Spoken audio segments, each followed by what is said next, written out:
नमस्कार दोस्तों, आज इस वीडियो में बताने वाला हूँ लक्ष्मण जी के वन चले जाने पर उनकी पत्नी उर्मिला ने 14 साल तो क्या किया। जानिए इस वीडियो में पूरी जानकारी।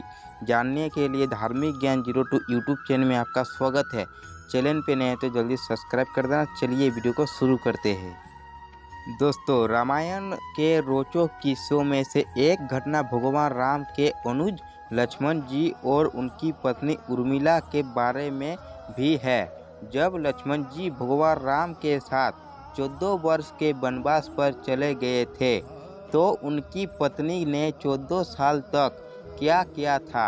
आपको यह जानकारी हैरानी होगी कि अपने ज्येष्ठ भ्राता भगवान राम के वनवास में उनके साथ गए लक्ष्मण पूरे 14 वर्ष तक सोए ही नहीं थे।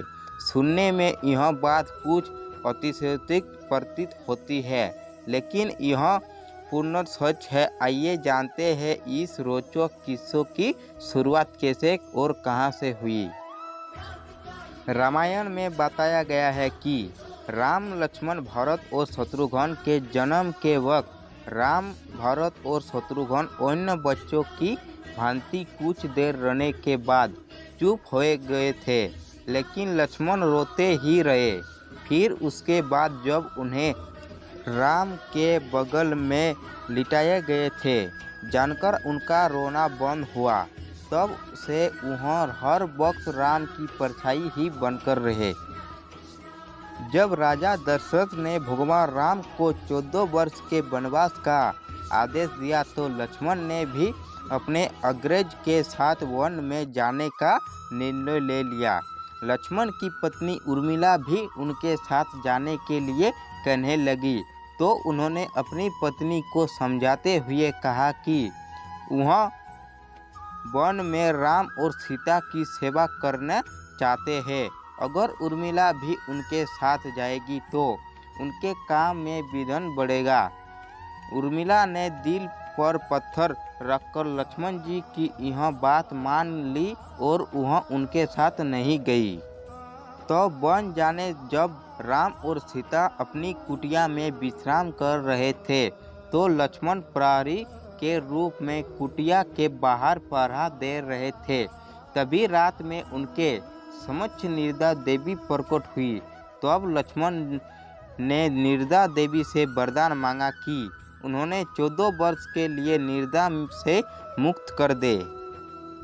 तब निर्दा देवी ने लक्ष्मण को वरदान दे दिया, लेकिन साथ में यह भी शर्त रखी कि उनके हिस्सों की निर्दा को किसी न किसी को लेना पड़ेगा। जब लक्ष्मण ने निर्दा देवी से निवेदन किया कि उनके हिस्से की निर्दा उनकी पत्नी उर्मिला को दे दी जाए, कहा जाता है कि निर्दा देवी के इस वरदान के कारण ही उर्मिला 14 वर्ष तक सोती रहती थी और लक्ष्मण जी जागते रहते थे। कहते हैं कि वनवास से अयोध्या लौटने के बाद जब भगवान राम का राज्याभिषेक हो रहा था तो उस समारोह में उर्मिला भी थी, लेकिन वह नींद की आवश्यकता में ही थी। यह देखकर लक्ष्मण उनके ऊपर जोर जोर से हंसने लगे। यह देखकर वहाँ मौजूद सभी लोग दंग थे। तब लक्ष्मण ने बताया कि उर्मिला अभी नींद में है, जब मैं उपवासी लूँगा तब ही उर्मिला की नींद टूटेगी। यह सुनकर सब लोग हंसने लगे और उर्मिला आहत होकर वहाँ से चले गए। रामायण के एक रोचक किस्से में यह भी बताया गया है कि जब लक्ष्मण जी वन से आए तो पत्नी के कक्ष में गए तो उन्हें देखकर पत्नी भयभीत हो गई और पहचानने से इनकार कर दिया। इसकी वजह यह थी कि 14 साल तक उर्मिला सोती रहती थी और इतने दिनों लक्ष्मण जी को उन्होंने देखा भी नहीं था। तो दोस्तों, आज का वीडियो बस इतना ही। वीडियो पसंद आया तो लाइक करके चैनल को जरूर सब्सक्राइब कर देना और बेल आइकन के दबा के ऑल पे जरूर सब्सक्राइब कर देना ताकि इसी तरह का नए नए वीडियो मिलते रहेगा। तो चलिए दोस्तों, मिलते हैं अगले वीडियो की तरफ। तब तक अपना ध्यान रखना।